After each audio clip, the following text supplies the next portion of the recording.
Connecticut's energy future. Policies, practices, and solutions.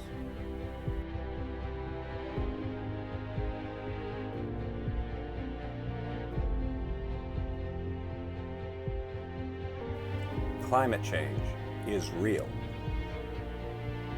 It is impacting us now and has been for some time. And this is an emergency. We must tax greenhouse gases that are pushing climate change. The Intergovernmental Panel on Climate Change released a report. Their report said that we need to limit global warming to 1.5 degrees Celsius. That 2 degrees Celsius of warming would be catastrophic, and that we have 12 years to accomplish these goals.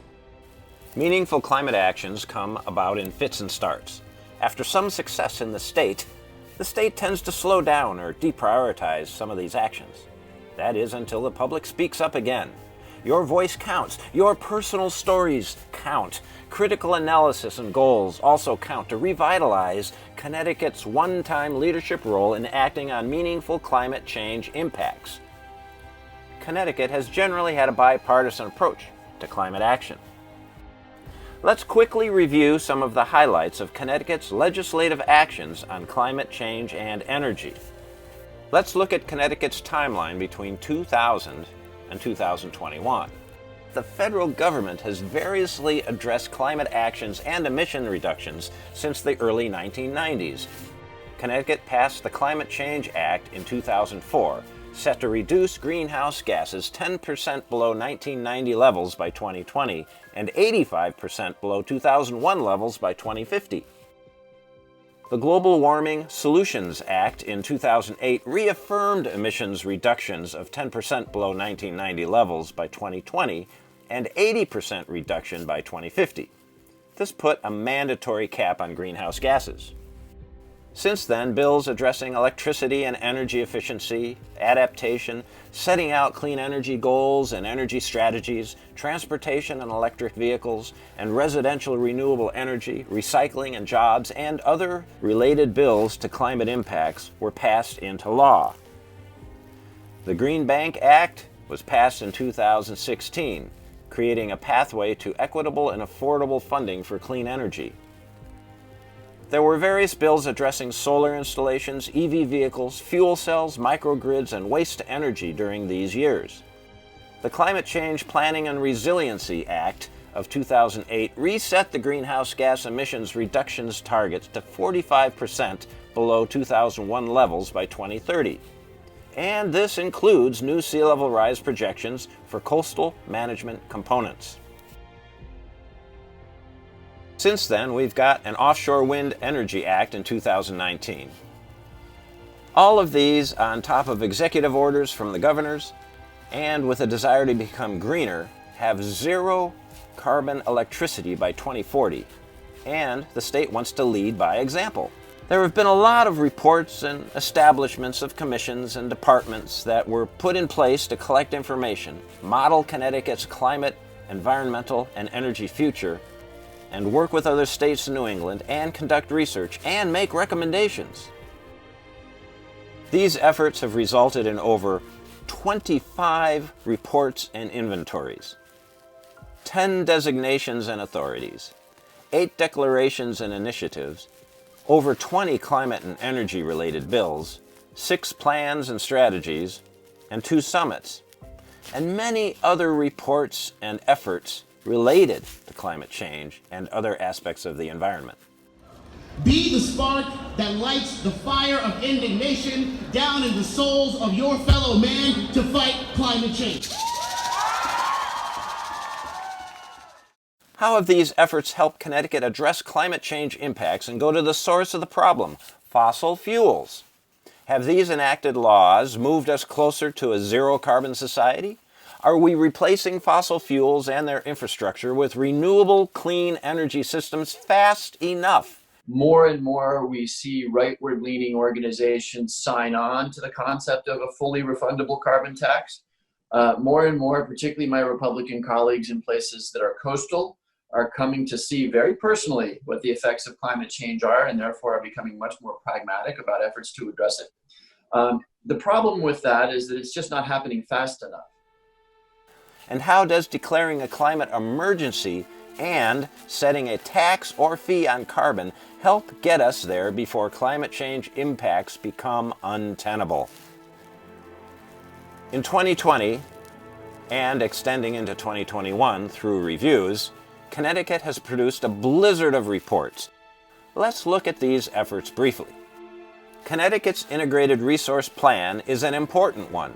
On page 1, it says, with overwhelming scientific evidence of the threat of global climate change, swift action is critical, including leadership at the state level in decarbonizing the state's electric supply. This sounds like a climate emergency to me. The Integrated Resources Plan recommends the following. Decarbonize the electricity sector. They have set a set of targets to achieve this by 2040.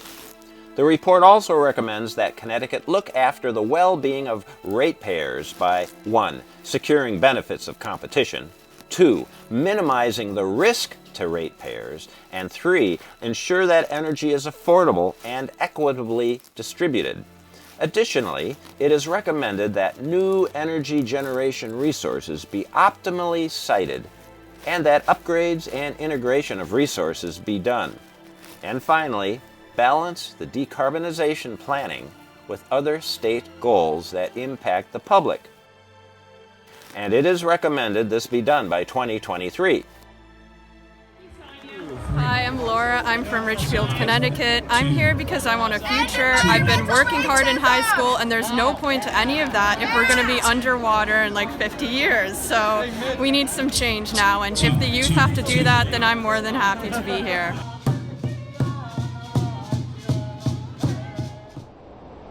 In December 2020, Governor Lamont signed on to the multi-state TCI, the Transportation and Climate Initiative, to cap emissions from gasoline and diesel used by vehicles. Transportation accounts for 38% of Connecticut's greenhouse gas emissions. The TCI aims to reduce these emissions with first compliance by 2023. The target 30% reduction in transportation emissions by 2032, with a base annual carbon dioxide budget of 13.5 million tons. The TCI utilizes allowance auctions to cap emissions and proposes banking of these allowances. 35% of the money will be used for overburdened and underserved communities. The money collected from this tax is projected to collect $89 million in 2023, up to $117 million by 2032. The TCI is designed to cap and reduce greenhouse gases from transportation, generate revenue to decarbonize and modernize transportation, create new economic opportunity, and invest in overburdened and underserved communities, making them healthier places. The money collected from this tax should total $89 million in 2023 and up to $117 million by 2032. Interestingly, we've got about 12,000 EV electric vehicles on the road today, but the state wants to have 150,000 by 2025. Maya Blake from Manchester, Connecticut. We're here because we have to be a part of this process to save ourselves. Nobody is going to come from anywhere else to save us, so we have to step up and save the planet. Over the course of 2020, the Governor's Council on Climate Change, the GC3, convened appointed and voluntary members to almost a dozen working and sub-working groups. There are two key objectives. 1, monitor and report on the state's greenhouse gas emissions reduction strategies. And 2, develop an adaptation and resilience plan. The working and sub-working groups made an effort to consider all components of our society and how to adapt and increase resiliency as climate impacts increase. The The report proposes 61 major recommendations in Phase 1. These are recommendations said to take effect in 2021 or 2022. A Phase 2 report is required to recommend long-term solutions, and those may be put in place in 2022 or later. Is that fast enough? Let's look at the current emissions reductions targets for the state. 45% greenhouse gas reduction by 2030 statewide. 30% transportation emissions reduction by 2032. A zero carbon electricity sector by 2040. And 80% plus greenhouse gas reductions by 2050 statewide. This is what it looks like. Follow the emissions roller coaster from 1990 to 2020. Then we hope for a rapid drop in emissions to achieve 2030 targets, and even more of a decline by 2050 to reach that goal. This is a heavy lift. This requires Connecticut cities to declare climate emergencies. This requires the state to do the same. I am Sarah Berger from Stonington, and I'm here because I hate climate change and it really annoys me that no one's doing anything. So, universal reason. Yet we are one of the... Oh, there are challenges. One is that in Connecticut, 41% of our electricity generation comes from the Millstone nuclear power plant. That was supposed to close in 2022.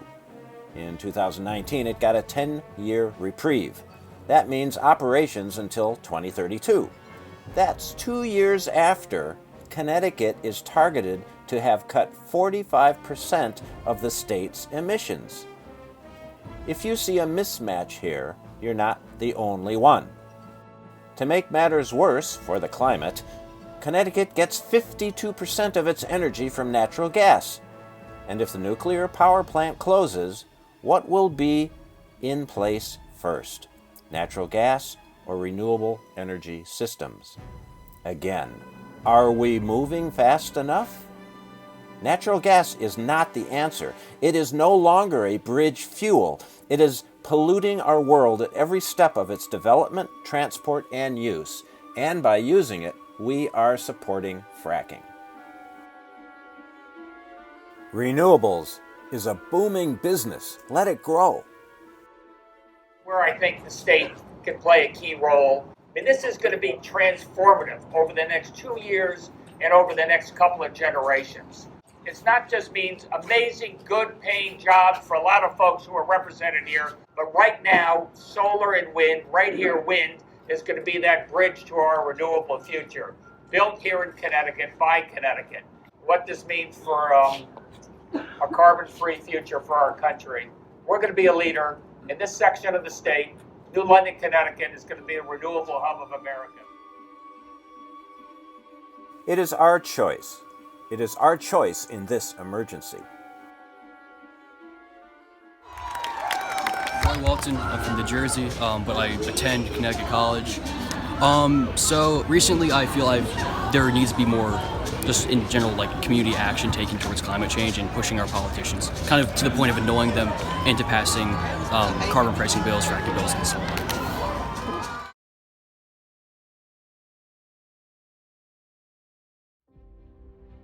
So what should our energy mix look like?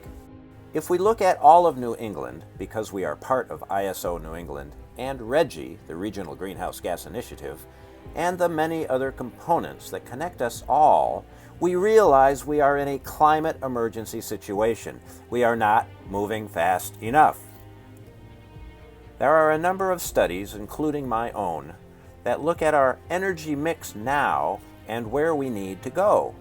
This graph illustrates how solar, at utility and home scales, and wind, onshore and offshore, some hydroelectric, and combined with a judicial percentage of nuclear and biomass, well, we can get there.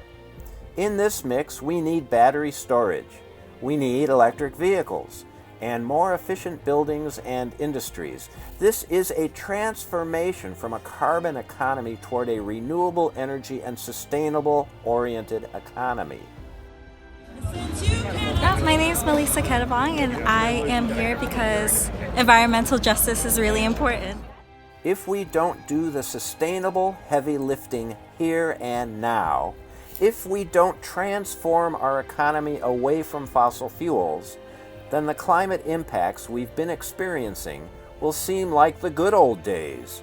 Currently, we are on the red line that models what our future might look like. That is not good. One of the challenges here is how do we make some progress on other issues while we're stuck on the issue of climate change. Are we stuck? In many ways, Senator Murphy is correct. We need bipartisan solutions because this impacts all of us. This is where you come in, the voter, and the participating resident and citizen. We must take this journey out of a carbon economy, and we must do it now. So, here's how a carbon fee and dividend bill works. A carbon fee is levied at the source of the fossil fuel, not downstream at the gas pump, but at the source well for oil and natural gas, at the source mine for coal and tar sands, and at the port of first entry for anything imported. The fee proposed is $15 per ton contained carbon dioxide equivalent, and this increases $10 annually until emissions targets are met. This methodology, if put in place soon, could lower U.S. emissions, and certainly the northeastern region's greenhouse gas emissions, by 90% by 2050. This collected money is put into a would-be formed U.S. Department of Treasury Carbon Dividend Trust Fund. Each citizen receives a carbon dividend check each month to offset the increase in our power bills as the power companies unload the fee costs onto you and me, the customers. Because the fossil fuel sector receives 3 to 5 times the subsidies renewable energy systems receive, this carbon fee equalizes the market playing field, so you have a real market economy working here. Renewables become less expensive than fossil fuels. This drives innovation in all sectors of society. It creates jobs. It improves people's health. It attends to disadvantaged communities and environmental justice situations, and saves lives by creating a healthier world. It moves us towards a sustainable society.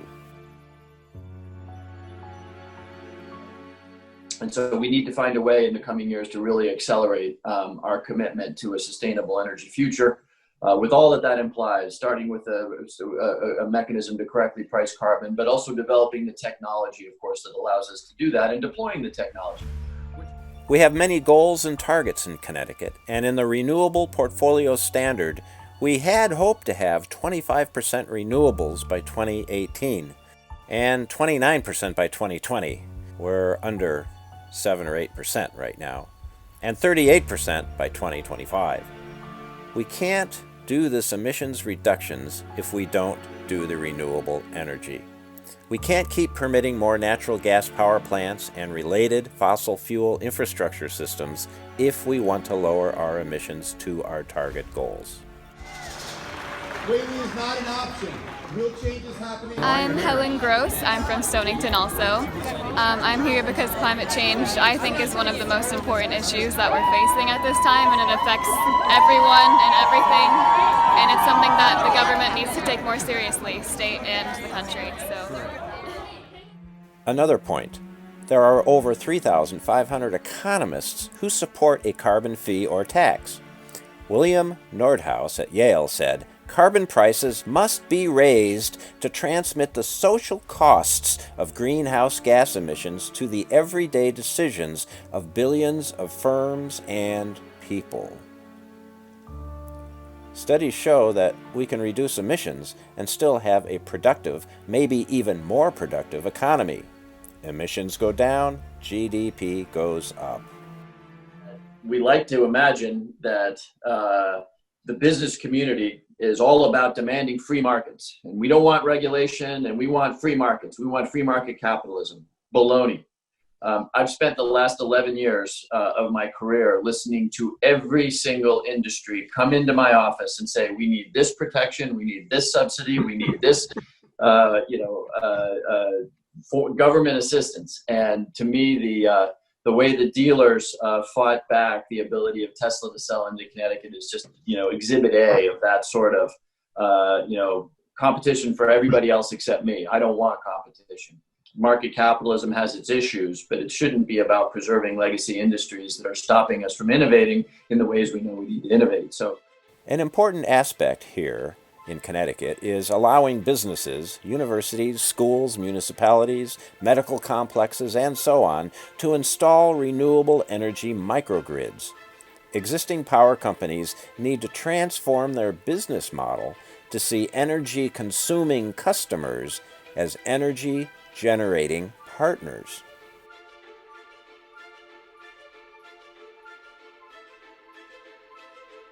A few years ago, I proposed the outline for 8 bills needed to create a sustainable energy economy in America. Putting a price on carbon is the first one. I mean, there's no question we have to put a price on carbon emissions. We've talked about this many, many times, right. And I voted for that back in 2009, which, definitely was a battle cry. And we need solar panels on every rooftop. All I can tell you on community solar is that I'm regularly told by groups in my district that are interested in community solar that the state of Connecticut is behind on promoting these things and incentivizing community solar. And often people point to Massachusetts as a model. The last vaguely intelligent thing I can say on this is that I believe them, because when I drive through Massachusetts, I'm always impressed by how alongside the Mass Pike in what used to be a service area, there's now, 2 acres of photovoltaics and some sort of community solar projects. In the recent flurry of climate and energy-related work done by the GC3 and DEEP and others, there are a lot of good recommendations. There are some not so helpful as well, but none of these good recommendations will help us if they do not become laws that hold us to the task at hand. To address the climate emergency, to put a price on carbon, and have schedules of inputting these systems for the transformation from a carbon economy to a renewable energy, sustainable-oriented economy. This must be put into law. This must be funded federally, statewide, regionally, and locally, and partnered with cities and the private sectors to work together. The burden of this transformation cannot be put on the individual citizens. The state must lead. Carbon fee and dividend works very well within the goals set by the state and does so equitably, economically, environmentally, and based on science. But as I said, the fundamental principle of 763, which is that we have to put a price on carbon, I think is going to be part of any package. It has to be.